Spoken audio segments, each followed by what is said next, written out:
kooliteed alustavate laste vanematel tuleb arvestada lisakulutustega.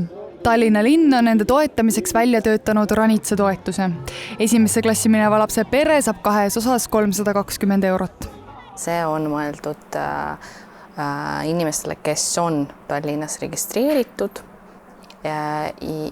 Üks vanem ja laps peavad olema Tallinna elanikud ja nüüd 1. jaanuarist on tingimus natuke leebem. Vanasti oli niimoodi, et mõlemad peavad olema Tallinna elanikud aasta jooksul. 1. jaanuarist muutsime seda siis nii, et sama aasta, kui laps läheb 1. klassi, sama aasta jaanuarist peavad olema toetuse taotlejad Tallinna elanikud.